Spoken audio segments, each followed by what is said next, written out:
And now my friends on talkSPORT and talkRADIO, it's the very husky this morning, Paul Ross, saying good morning to you. We're live till 5, and good morning to Van Conner, our main man when it comes to all Friday Freeview film selections. He picks 3, I pick 3, but I want to start, Van, this morning, good morning by the way, by asking your thoughts about the BAFTAs in general, but the award for Best Actress in particular. Is it possible for an actor to win Best Actor an award for being in a terrible film? Because I thought Tar was a terrible movie. Oh, you can absolutely give actors awards for being in terrible movies. That happens all the time. To be fair, I mean, most people don't actually like Elvis, it's worth noting. But, you know, he won Best Actor, Austin Butler, and fair, I thought that was a 2-horse race. I could have bet cold, hard cash on Cate Blanchett walking away with the statue of a Tar, though. And I really would put easy money on her for the Oscar, if I'm being honest, as well. It's curious the way the Oscars and the BAFTAs have gone. I mean, back in the late 50s, Norman Wisdom won a BAFTA for the best performer. And, you know, because he was the biggest box office success. Oliver won Best Film. Oliver, as a musical, would not even get a look in these days, I don't think. It's almost like they decided, long after movies became a new art form, to only honour those, you know, self-consciously arty movies. I mean, to be fair, I mean, we've got a subtitled film that's swept the BAFTAs, that's the heavy taker from the BAFTAs, and it's the one that really, if you put it in cinemas, the British public would not have really thrown down their cash to see. I mean, All Quiet on the Western Front's very good, it's fine even, but, you know, so soon after things like Dunkirk and 1917, it felt like we'd kind of had our fill for a couple of years. It felt like if they'd wait a year or two, that would have gone down better, but... You know, they gave all the awards to the movie that only the film critics and the people in cardigans really appreciate, which, it's sad, but it's just what they do, isn't it? Were you a fan of The Artist, that silent black and white film, which did very well at the Oscars? I watched it once, thought, yeah, fair, it's no Buster Keaton, it's all right. Never seen it since, don't care about it since. Nobody I know ever says at 11:30 when they fall out the pub, let's stick The Artist on tonight. Yeah, exactly. That's the example I always use as well. Like, The Artist was perfectly enjoyable when you saw it. The English Patient, that was another turkey. I mean, you know, interesting enough film, not as good as the book. Dull as ditchwater. Well, that has an entire Seinfeld episode about why it's such a terrible Best Picture winner, why Elaine can't wrap her head around why people hype up the English Patient. I completely agree with that one as well. I can't stand The English Patient. Marvellous stuff. Anyway, let's go now to your first Freeview film recommendation. So Van picks 3 for the weekend, I pick 3 as well, and you make your choice, folks. Where are we starting, Van, this morning?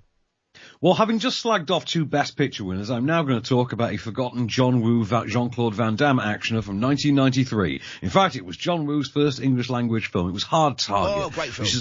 Yeah, it's sort of a loose remake of sort of loose adaptation of the novel The Most Dangerous Game, you know, itself made into a billion other movies. Most recently, I think, The Hunt from Blumhouse. In this, Van Damme, complete with the greasiest mullet you've ever seen, and double denim all the way on this. He is Chance Boudreau, an out-of-work maritime... Hang on, run that name by me again. Chance Boudreau, not even making that up. Even the name is a spoof, isn't it? It really is. He's a dock worker who needs to pay for his license so he can get back to sea. Takes on a job helping out a young woman search for her missing father. Said missing father has, of course, been a contestant in this Most Dangerous Game, in which, you know, human beings are the prey to a group of rich hunters. Said hunters are led here by Lance Henriksen, a man so badass that at one point in the movie he catches fire, and that was not planned. That man caught fire, ran with it, and they left it in the movie, and his performance is absolutely brilliant. He's also got mummy villain Arnold Vosloo as his chief henchman. This thing slays so much. The bullets fly, the bombs are bombastic, the explosions are out of this world, and most importantly, it gives Van Damme moments of grabbing a live snake, splits in midair, and of course, the double denim greasy mullet. Does he slide down a banister over on his back, firing 2 guns at the same time? That's a John Woo trademark, I think, isn't it? He actually does. It's worth noting. You know, John Woo's first English language film. John Woo's a guy that, you know, likes guns. Yeah. Van Damme is a man who decidedly... His masterpiece for me is Hard Boiled. What a film that is. Of course, but then you've got that guy with Van Damme who's all about kicking. It's an awkward combo, but the results kind of speak for themselves, and there's some great operatic action here. This paves the way for Broken Arrow and Face Off, definitely. See this tonight on Turner Classic Movies on TCM at 9 o'clock. If you've never seen it, it's a cracker. If you have seen it, you know exactly how much dripping cheese is coming from this and why you should see it again. And you've got a clip for us, I understand. I have indeed. They've got a clip for you. This is the villains of the piece, and on the search for Van Damme. Chance Boudreau, or whatever his name was. Here we go, folks. Boudreau. Boudreau. Woodrow. I've been looking all over for you. You've been looking in the wrong places. That's good. Because I know you wouldn't want to hurt my feelings.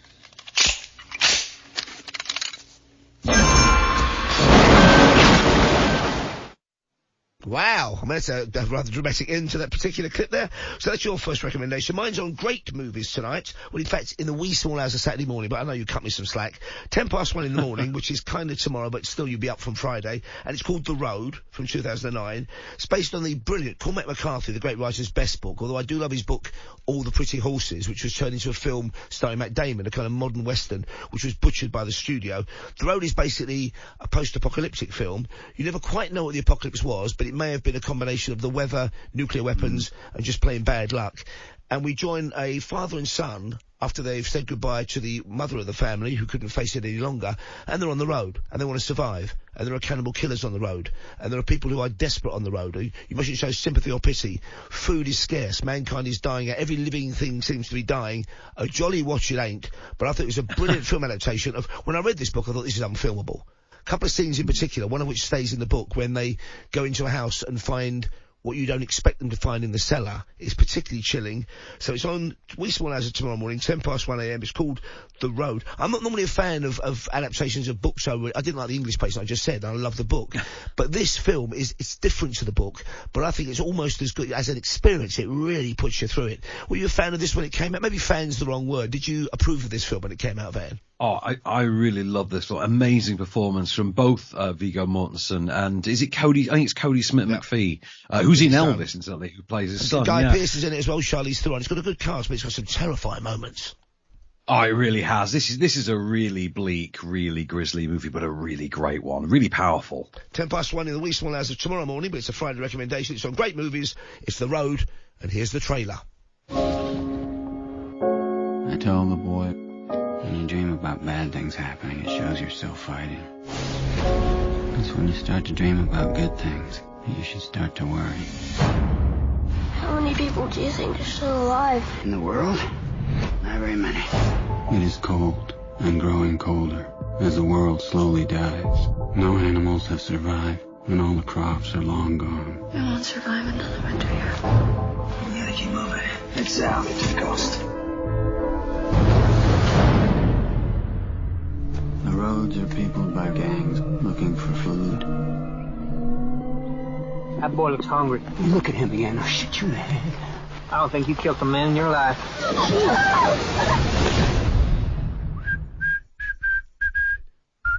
It's not the jolliest of watches, but it's a great film. That's on tonight, or in the wee small hours of tomorrow morning, 1:10. And your second recommendation is another absolute cheese-tastic classic, I think, Van. I think so. I mean, to be honest with you, I mean, after all the grading on Best Picture winners that I keep picking, these is getting hilarious. The Meg, then. John Turteltaub's 2018 thriller in which Jason Statham fights a giant shark. And I mean that literally. Man literally puts a knife between his teeth at one point, jumps in the water, and goes to fight a giant shark, specifically a megalodon. He is the man called in when an oceanic research team find their way into what's effectively an underverse of oceanic life, and following them through is, of course, the last megalodon, or so they think, which sets about the ocean fronts of any tax-friendly Asian country that was willing to allow them to film in it. It seems it's a lot of fun. You've got Statham, you've got Ruby Rose, you've got Rainn Wilson. It's a great cast in there. It's like I say, it really does what it says on the tin. It's a creature feature with a giant shark, but of course played relatively tongue-in-cheek with Statham on fine self-aware meta form. I've got a clip for you. You can see this Saturday night, 9:00 on 5 Star. Enjoy this sizzle reel, which I think should set the pulse-pounding tone of the Meg rather nicely for you. Marvellous stuff. Here we go. It's the Meg. It's a mighty, mighty movie. Here's the clip. She's coming. Oh, boy. It was the largest shark that ever existed. Thought to have been extinct for 2 million years. That thing's out there. We need to find it and kill it. Why don't you just put a tracker on it? Did you guys ever watch Shark Week? So dumb. Gags like that all the way down the line. It's a great film. That is the Oh, yeah. That's Van's second recommendation. Now, mine is a Saturday afternoon film. It's on BBC Two. It's 3:05. I make no apologies for recommending this. It's one of those films that whenever it starts, I watch it to the end, wherever I've joined it, because it's basically chock full of early Beatles classics. It is, of course, Dick Lester's finest hour from, I think, 1964, A Hard Day's Night, filmed in black and white in an almost documentary style, influenced by, I suppose, the Nouvelle Vague, the New Wave movement in France. Great cast. There's John Junkins in it, Lionel Blair's in it, of course, and also Wilfred Bramble, Steptoe Senior, is in it as Paul McCartney's granddad. Of course, yeah. And some great moments in this, some wonderful songs, some great kind of improvised moments on trains and stuff, and you got the sense of what the early 60s was like when the Beatles changed or began to change everything. It's a film I absolutely love. I was very lucky, actually, as a kid. I must have been 9 or 10. We went to the pictures regularly, Saturday morning pictures, and one morning, out of the blue, they just showed this as a kids' film. We used to pay 6p, which is 2.5p to get in, and they showed this, and I thought, that's what the fuss is all about. And it stayed with me since. Help the follow-up, sort of was done for tax reasons, isn't anywhere near as good, it's a bit too still worth watching, but this is a belter, I think. And it sums up a kind of, it's interesting when you watch this, folks, that nobody's wearing jeans. It's a pre-denim era in British history. It's the kind of a very early 60s, very smart era, and a very kind of innocent era as well. I think this is such a lovable film, don't you think, Van? Oh, I think so. I had so many times in my... This used to be one of the early classics that Sky Movies used to play on rotation when it first launched in the UK. So I saw this a lot as a kid. I've got a massive affinity for A Hard Day's Night. And they spoof their own kind of life in this, and the fact they're going from concert to TV appearance to concert to, soiree where they're meeting people. Very funny film. It's on 3:05, BBC Two, tomorrow afternoon. It's A Hard Day's Night. Tell me, how did you find America? Turn left to Greenland. No, actually, we're just good friends. Has success changed your life? Yes. Are you a mod or a rocker? No, I'm a mocker.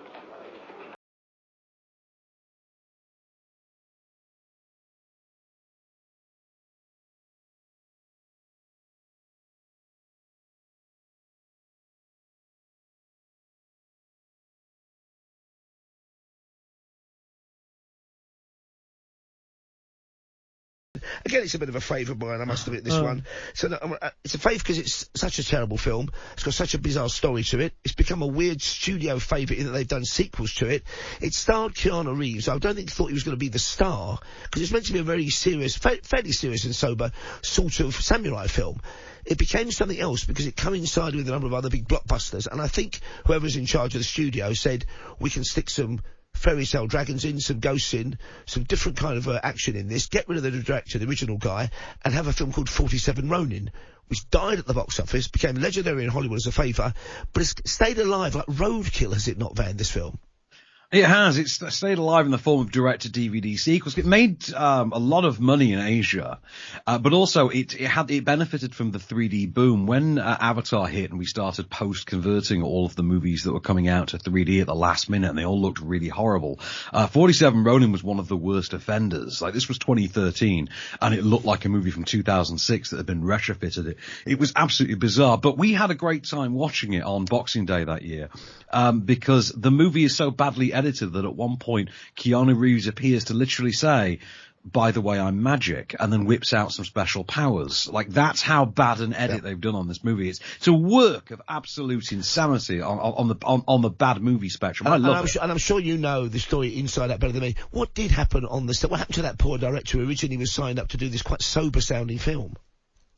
I believe that was it. I believe it was the fact they just wanted to add more mythical elements, and he clearly wasn't going to go along with it. And they locked him out of his own edit suite, as I understand. It's called 47 Ronin. If you've never seen, you only want to see it once, unless you're Van Conner, who loves these films. Only once. But it's on 3:45 p.m. It's on Great Movies, once again, Sunday afternoon. Here's a bit of the trailer, if you can bear it. In an age ruled by sorcery and consumed by fear, legend tells of a stranger who would enter their world, be cast into slavery, and would rise to fight the darkness.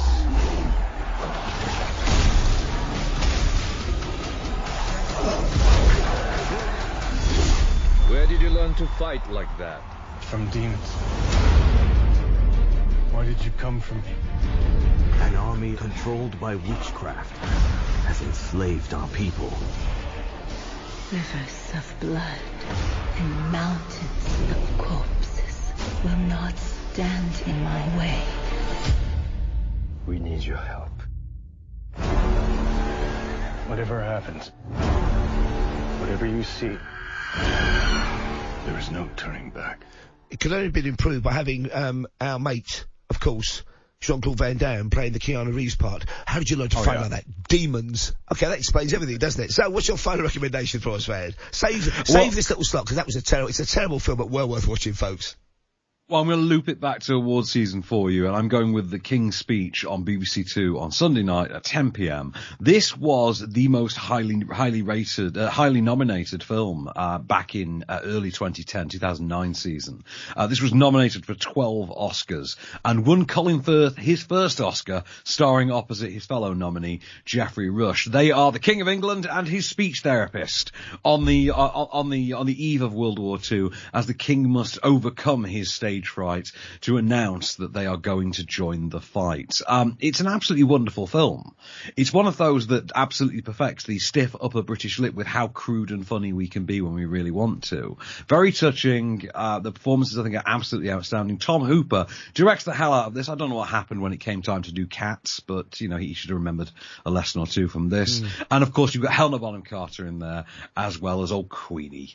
I think this is a great movie to close out the weekend. Like I say, a really moving one. If you've never seen it, then I think you might shed a tear or two. And if you have seen it, you'll probably remember it as being a lot more chucklesome, I think, than anything else. In which case, it's always worth it because it is always a laugh, particularly in those great sequences in which Colin Firth gets to strut around a room and curse profusely. There's a bit of anger behind the voice, gets over his speech impediment. It's a very nice one. Where can we see this one again, Van? Remind us. You can see this Sunday night at 10 o'clock on BBC Two. And what's the clip involve? So I've got a clip for you. This is King and Therapist trying to work out the nuances of why you can curse but nothing else. Here we go. Why do you stammer so much more with David than you ever do with me? Because you're bloody well paid to listen. Bertie, I'm not a geisha girl. Stop trying to be so bloody clever. What is it about David that stops you speaking? What is it about you that bloody well makes you want to go on about him the whole bloody time? Vulgar but fluent. You don't stammer when you swear. No, bugger off. Is that the best you can do? Well, bloody bugger to you, you beastly...